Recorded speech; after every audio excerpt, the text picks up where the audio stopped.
ओम नमः भगवते वासुदेवाय नमः।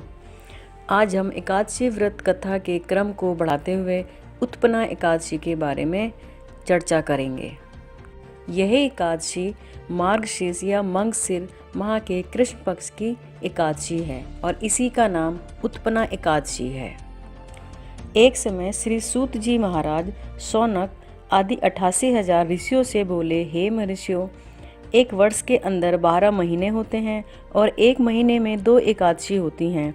सो एक वर्ष में 24 एकादशी होती हैं। जिस वर्ष लौंद या अधिक वर्ष पड़ता है उस वर्ष 2 एकादशी और बढ़ जाती हैं। इस तरह कुल पूरे वर्ष में 26 एकादशी होती हैं। श्री सूत जी बोले, हे ब्राह्मणों, सबसे पहले इस एकादशी महात्म्य को भगवान श्री कृष्ण ने अर्जुन से कहा था, उसी के अनुसार मैं आपसे कहता हूँ।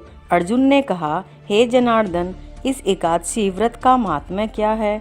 इस व्रत के करने से क्या पुण्य मिलता है और इसकी विधि क्या है?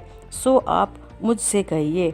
ऐसा सुनकर श्री भगवान जी ने कहा, हे अर्जुन, सबसे पहले हेमंत ऋतु के मार्गशीर्ष महीने के कृष्ण पक्ष की एकादशी का व्रत करना चाहिए। एकादशी का व्रत करने से ही यज्ञ, दान, तप आदि मिलते हैं, अन्यथा नहीं। अतः एकादशी का व्रत अवश्य ही करना चाहिए। इस व्रत में संग से जल नहीं पीना चाहिए। एकादशी व्रत का फल 1000 यज्ञों से भी अधिक है। ऐसा सुनकर अर्जुन ने कहा, हे भगवान, आपने इस एकादशी के पुण्य को अनेक तीर्थियों के पुण्य से भी अधिक श्रेष्ठ और पवित्र क्यों बताया है? सो विस्तार से कहिए।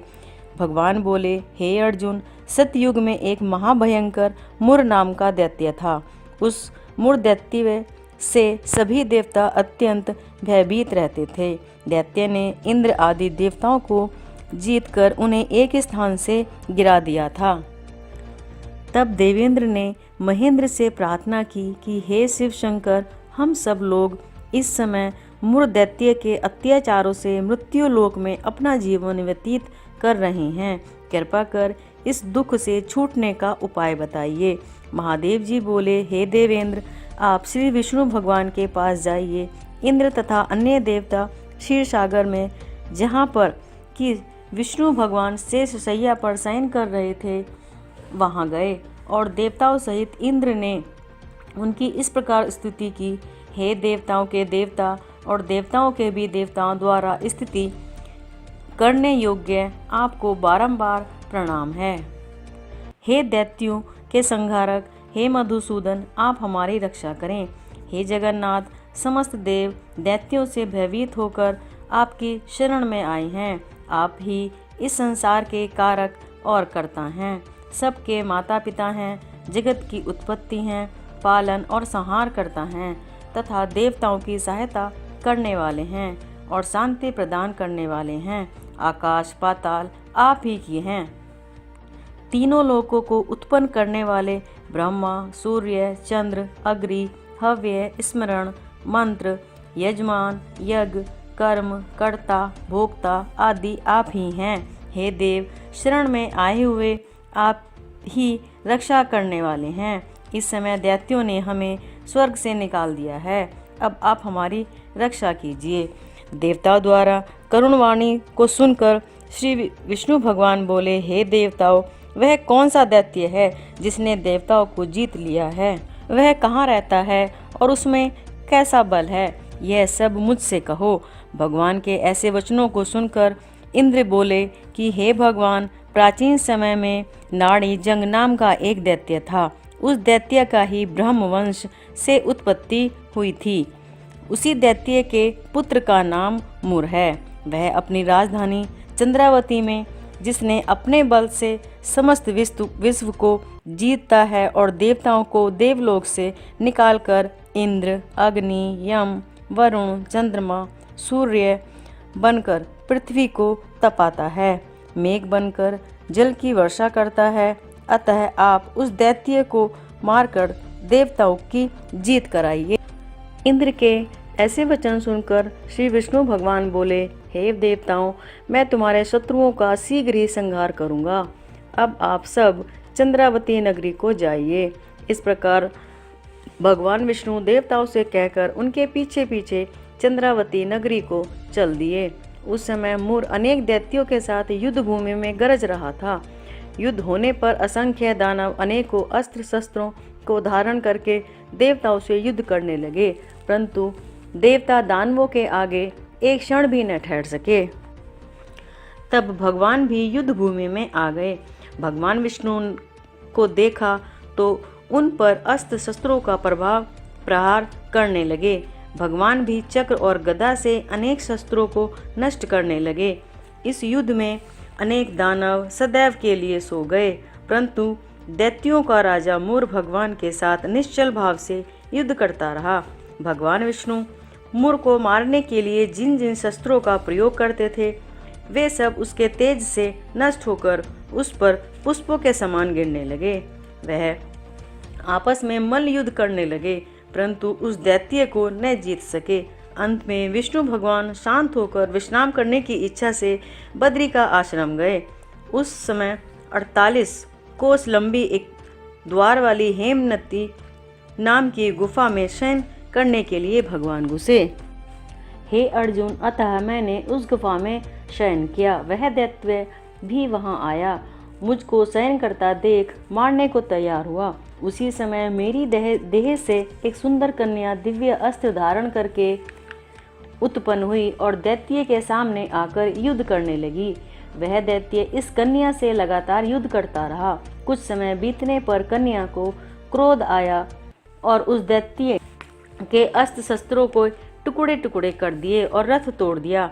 तब वह दैत्य महान क्रोध करके उससे मल्ल युद्ध करने लगा। उस कन्या ने उसको धक्का मारकर मूर्छित कर दिया।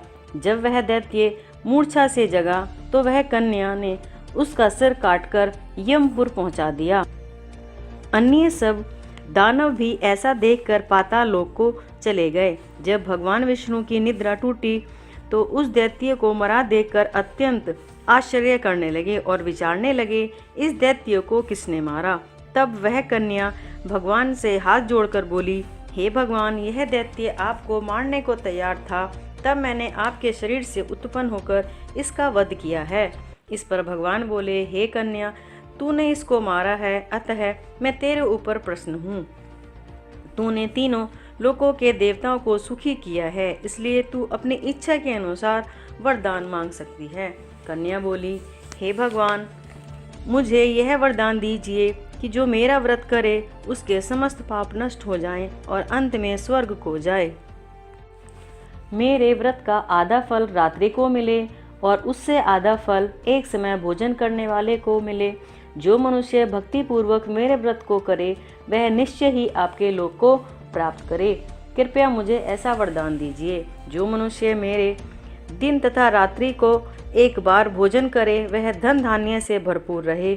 इस पर भगवान विष्णु उस कन्या से बोले, हे कल्याणी, ऐसा ही होगा।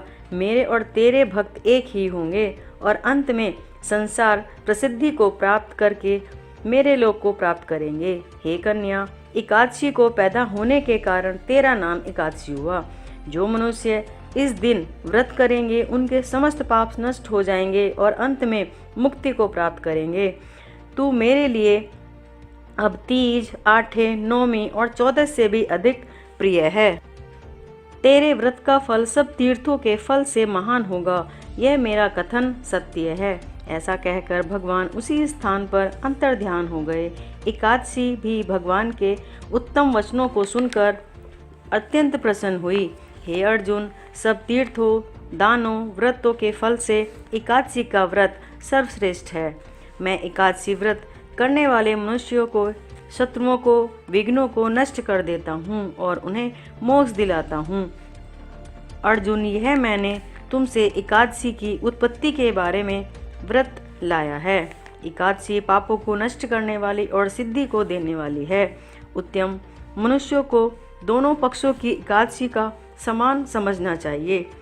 दोनों पक्षों की एकादशी में भेदभाव नहीं मानना चाहिए। जो पुरुष विष्णु भक्त हैं उनको धन्य हैं। जो मनुष्य एकादशी महात्म्य को पढ़ते हैं, सुनते हैं, उनको अश्वमेध यज्ञ का फल मिलता है। जो मनुष्य भक्ति पूर्वक कथा सुनते हैं वे विष्णु लोक को जाते हैं और करोड़ों वर्षों तक उसी जगह पूजा होती है।